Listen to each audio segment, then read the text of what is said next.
Beliau mengatakan itu di makam keramat. Saya langsung ngebatin, ini kualat ini Pak, ini kualat ini. Ternyata benar Bapak Ibu.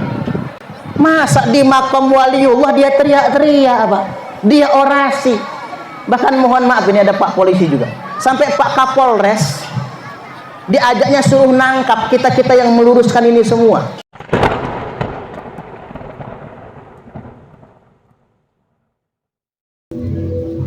Oke semuanya, langsung aja kita gas. Saya nonton di YouTube Pak, Tuan Rizik Syihab ceramah di ziarah kubur Banten di makam waliullah Maulana Hasanuddin Banten. Di sana orasi teriak-teriak, ditambah lagi mengatakan Maulana Hasanuddin itu keturunan Baal. Saya langsung ngebatin, dia melakukan itu di makam keramat, pasti kualat. Ini mudah-mudahan sampai kepada beliau. Beliau mengatakan itu di makam keramat. Saya langsung ngebatin, ini kualat ini Pak, ini kualat ini. Ternyata benar Bapak Ibu. Masa di makam waliullah dia teriak-teriak Pak, dia orasi. Bahkan mohon maaf ini ada Pak polisi juga, sampai Pak Kapolres diajaknya suruh nangkap kita yang meluruskan ini semua. Sampai segitunya. Saya sampaikan kepada teman-teman, sudah kata saya nggak usah ribut, ini negara hukum, kita nggak boleh tempur yang nggak benar itu. Pokoknya yakin saja, karena dia sudah orasi di sana pasti kualat. Benar Bapak Ibu. Langsung Allah tunjukkan kualatnya. Apa diantaranya? Dia ngomong Sunan Gresik punya anak Sunan Ampel. Ikan stres Pak. Dapat ilmu dari mana dia? Sunan Gresik punya anak Sunan Ampel. Ditambah lagi begini, Sunan Gunung Jati Syarif Hidayatullah nikah sama Nyimas atau Nyai Rara Santang. Nyai Rara Santang itu bukan bininya Sunan Gunung Jati, itu ibunya. Masa anak kawin sama emaknya? Ini kan suul adab ini Pak. Ini sudah suul adab ini. Allah langsung tampakkan kualatnya. Nggak usah nunggu lama, gara-gara dia orasi di Kesultanan Banten di makam Maulana Hasanuddin, langsung Allah tunjukkan kualatnya. Sudah sedemikian rupa. Coba kita, dan dia mengklaim Sunan Gunung Jati, Maulana Hasanuddin, Sunan Gunung Jati itu keturunan Ba'alwi dari Yaman. Coba jenengan, walaupun kita ini sekolah nggak tinggi-tinggi amat Pak, ya, kita belum pernah ngedengar kalau Wali Songo itu dari Yaman. Gitu apa nggih? Nggak ada sejarahnya Wali Songo dari Yaman. Nggak ada sejarahnya Wali Songo dari Ba'alwi. Kok dikatakan Maulana Hasanuddin, putranya Sunan Gunung Jati, itu dari Yaman? Begini Bapak Ibu, Nyai Rara Santang ketika masuk Islam diperintahkan oleh gurunya untuk berangkat haji ke Mekah Al-Mukarramah bersama kakaknya Pangeran Cakrabuana. Pangeran Cakrabuana dan Nyimas Rara Santang itu putra Prabu Siliwangi. Karena sudah masuk Islam diperintah untuk ke Mekah naik haji. Mukim di Mekah, kan orang dulu bukan cuma naik haji, langsung mesantren di sana, langsung belajar di Mekah. Belajar di Mekah, lalu menikah dengan Syarif Abdullah Al-Hashimi. Ini suaminya Nyimas Rara Santang. Nah, Syarif Abdullah Al-Hashimi kemudian diangkat menjadi Sultan Mesir. Dia memimpin Mesir dan Palestina, lalu diberi gelar Sultan Maulana Mahmud Al-Hashimi. Nyai Rara Santang kemudian dikasih gelar Sarifah Mudaib. Jadi Nyai Rara Santang berubah namanya Sarifah Mudaib. Lalu menetap di Mesir. Lalu punya anak, nama anaknya Syarif Hidayatullah. Jadi bapaknya Sunan Gunung Jati itu Syarif Abdullah Al-Hashimi, Sultan Mesir. Siapa itu? Itu putune Kanjeng Nabi. Jadi yang benar-benar anak putu Kanjeng Nabi itu Wali Songo Bapak Ibu, bukan Ba'alwi. Maka kemudian Syarif Abdullah atau Sultan Maulana Mahmud Al-Hashimi memerintahkan Syarif Hidayatullah pulang ke Indonesia. Kalau bahasa kita begini, nah, pulang ke kampung emakmu sana, ke Indonesia. Kamu mendakwahkan Islam di sana. Maka beliau mampir ke Gujarat, mampir ke Aceh, berguru dengan bapaknya Sunan Gresik, lalu kemudian sampai akhirnya ke tanah Cirebon. Syarif Hidayatullah mendirikan kerajaan Cirebon.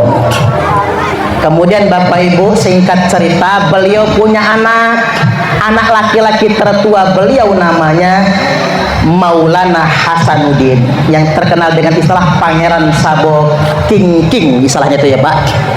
Kemudian setelah menjadi sultan, Sunan Gunung Jati menyerang kerajaan Sunda, merebut Banten, maka didirikanlah kerajaan Banten dengan raja pertama Maulana Hasanuddin, Sultan Maulana Hasanuddin. Dan Syarif Hidayatullah alias Sunan Gunung Jati melihat ada cahaya yang menjulang sampai ke langit. Cahaya itu menjulang sampai ke langit. Maka cahaya itu dikejar. Sampailah beliau di tanah Lampung. Sampai di tanah Lampung. Lalu ke kerajaan Pugung yang ada di Pugung Raharjo, Lampung Timur. Keratuan Pugung, dan menikahi putri dari keratuan Pugung.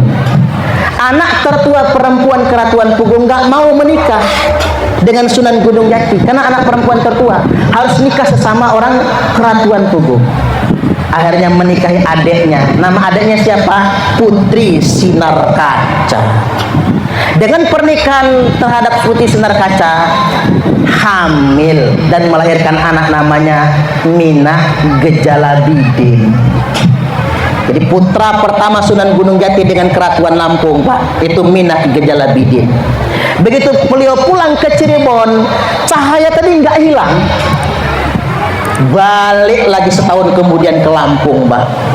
Kata Sunan Gunung Jati kepada keratuan Pugung, cahayanya belum hilang. Saya tidak boleh menikahi adiknya Putri Sinar Kaca. Saya harus menikahi anak perempuan tertua. Maka Putri Sinar Kaca diceraikan, lalu menikah dengan Putri Sinar Alam. Tinggal pulang ke Cirebon, pernikahan dengan Putri Sinar Alam, melahirkan Minah Gejalaratu. Jadi Minah Gejalabidin dan Minah Gejalaratu itu kakak adik, cuman beda ibu, cuman ibunya juga kakak adik. Karena nggak boleh menikahi dua saudari dalam satu pernikahan, satu harus diceraikan. Maka setelah dewasa, dua-duanya berangkat ke Cirebon, diperintahkan keratuan Pugung, cari bapakmu di Cirebon sana, Syarif Hidayatullah. Singkat cerita, Minah Gejalabidin kemudian mendirikan keratuan Melinting. Minah Gejalaratu diubah namanya menjadi Raden Muhammad Aji Saka. Raden Muhammad Aji Saka cuman dikasih bibit-bibit lada, kopi. Makanya Lampung tanah lado, Pak. Makanya orang Suwo harus nanam kopi, nanam lado. Karena itu kodrat buat tanah Lampung itu, kodrat buat tanah Lampung. Kopi, lada nggak boleh ditinggalkan. Panjenengan boleh nanam yang lain juga, tapi dua itu jangan ditinggalkan. Jadi padi, lada, kopi, itu wasiat dari Syarif Hidayatullah Sunan Gunung Jati. Maka beliau menetaplah di Lampung Selatan, mendirikan Keratuan Darah Putih. Nah, Ratu Darah Putih inilah, ratu itu bukan perempuan, Pak, laki-laki. Karena untuk adat Lampung dari Saibatin itu kan mesti ratu nyebutnya, tidak boleh raja. Maka kemudian beliau punya cicit, nama cicitnya Raden Intan Kesumaratu I alias Raden Intan I. Cicit-cicitnya inilah yang perang melawan VOC, perang melawan Belanda. Raden Intan I punya putra namanya Raden Imba Kesumaratu II dan punya adik Dalom Kesumaratu. Raden Imba Kusuma Ratu II perang sampai Tanggamus, sampai Semaka perang itu Pak, lawan VOC. Panglima tempurnya dari Banten. Makanya Lampung sama Banten pasti temenan, enggak bisa enggak. Pasti temenan. Karena ngapa? Kakaknya Raden Muhammad Haji Saka, Maulana Hasanuddin, ngirim orang-orang sakti dari Banten Pak, untuk membantu Raden Muhammad Haji Saka, untuk membantu Raden Intan perang di Lampung ini. Maka selalu begitu. Makanya kalau terjadi perang pasti Lampung itu sama Banten. Karena kodrat sejarahnya sedemikian rupa.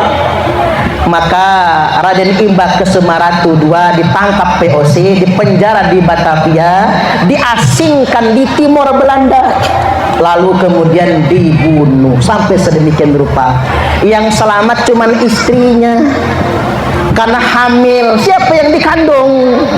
Yang dikandung oleh istri Raden Imba Kusuma Ratu II adalah Raden Intan II atau Raden Intan Kusuma Ratu II. Inilah pahlawan nasional asal Lampung yang perang melawan VOC. Ketika Belanda membawa orang-orang Yaman, termasuk Mufti Yaman Habib Usman bin Yahya, nyuruh kita ditunduk sama Belanda. Apa kata Raden Intan II? Iris dulu tangan, kau darahmu putih, kamu pantas ngaku cucu Nabi. Tapi kalau masih merah, nggak perlu membangga-banggakan kamu cucu Nabi. Kalau untuk tunduk kepada Belanda sang penjajah, segitunya Bapak Ibu. Sampai kemudian beliau gugur di medan tempur di usia kalau nggak salah 22 tahun. Masih muda beliau Pak Raden Intan II. Makanya nggak punya anak. Karena beliau gugur, maka silsilah keratuan darah putih dimasukkan ke pamannya Dalem Kusuma Ratu yang punya putra namanya Raden Muhammad Jamil, yang sampai sekarang masih ada Pak di Kuripan sana itu. Maka dari itu Bapak Ibu ingin saya sampaikan pada kesempatan kali ini, kuat indikasinya, sangat kuat indikasinya, keturunan Raden Intan I atau keturunan Datu Darah Putih di Lampung atau keturunan Raden Muhammad Jamil yang ada di Keratuan Darah Putih, terindikasi kuat adalah dzurriyyat Rasulullah sallallahu alaihi wasallam. Nah, hari ini kita nyembah-nyembah sama cucu palsu, yang asli malah kita abaikan. Halo, halo, halo. Mengapa ini penting untuk saya sampaikan? Hari ini di Indonesia Raya tercinta, ada orang yang ngaku-ngaku anak cucu Nabi. Kalau ngaku berarti bukan ya Pak? Ngaku-ngaku ahlul bait Nabi, ngaku-ngaku putune Kanjeng Nabi. Hari ini ada orang-orang yang ngaku-ngaku anak cucu Nabi, tapi kerjanya hubbud dunya, hubbul mali wa jam'ud dunya. Mereka mencintai harta, tomak dengan harta, gila dunia. Kerjaannya flexing. Tahu flexing Pak? Flexing itu pamer kekayaan. Pamer mobil Ferrari, pamer rumah mewah. Habis itu demo, dia ngajak orang demo, dia dapat duit, dia tambah kaya, yang demo kelenger Pak. Flexing. Ini saja sudah tidak mencerminkan cucu Nabi. Kok cucu Nabi pamer kekayaan? Cucu Nabi itu sayang dengan umat, nggak tega melihat umat kelaparan, bukannya pamer kekayaan. Bahkan Imam Ali berkata, jangan pamer kekayaan di tengah-tengah orang miskin, itu menyakitkan. Jangan pamer kebahagiaan di tengah-tengah orang susah. Jangan pamer kesehatan di dekat orang sakit. Jangan pamer perut kenyang di dekat orang yang lapar. Jangan pamer kemesraan di dekat orang yang jomblo. Ya Pak ya? Cocok atau cocok? Makanya Kang Kamal cepatlah. Jadi balik lagi Bapak Ibu hadirin wal hadirat rahimakumullah, flexing, pamer kekayaan. Borok-borok mau ngasih umat, malah kerjaannya ndawir. Apa itu ndawir? Keliling-keliling Pak, keliling ke kiai-kiai. datang ke Kiai Toha minta sangu. Bahkan ada kejadian, tapi saya nggak sebut daerahnya je. Rois Suriah tingkat provinsi. Rois Suriah itu pimpinan tertinggi NU tingkat provinsi. Rois Suriah PW.